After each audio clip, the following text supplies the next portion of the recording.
The trench was cold, damp, breathing with fear. Private James Harlow pressed himself against the mud wall, fingers trembling around a rifle he could barely hold. Shells screamed overhead, shaking loose clumps of earth that rained down on his helmet.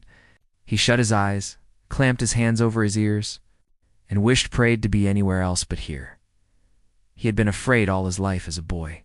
He hid behind the schoolyard fence instead of climbing it with the others. When his friends dared him to jump into the creek, he froze, heart clenching until they gave up on him.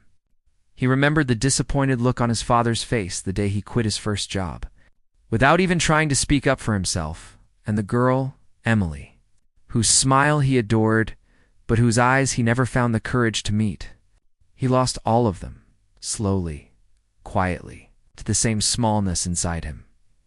Fear, that was his oldest companion, so he joined the war. He thought the uniform would make him brave. He thought facing death would force him to face life. But now, in this trench, as bullets hissed and men screamed, the truth crushed him. He had never been more afraid. Around him, his squad fired back desperately over the shattered barrier. One by one they ducked, shouted, bled. Someone fell beside him with a thud that splattered warmth across James's sleeve. He couldn't look. He couldn't breathe. Sergeant Briggs' voice tore through the chaos. A rough hand seized his collar, dragging him up. Get up. Fight, damn it. James shook his head violently, shrinking further into the mud. His teeth chattered. His vision blurred with tears he refused to acknowledge. But as he curled in on himself, memories and present horror scalded, Emily laughing and his father's disappointment. His friends leaving him behind, and now the bodies of the men who trusted him lying cold in the trench floor. He felt something shift, a thin spark inside the darkness that wasn't courage exactly, but something close to defiance. A refusal to keep running from the world. He opened his eyes. The trench was still hell, but it was real. And these men were real. And they were dying while he hid. Suddenly, he wasn't thinking anymore.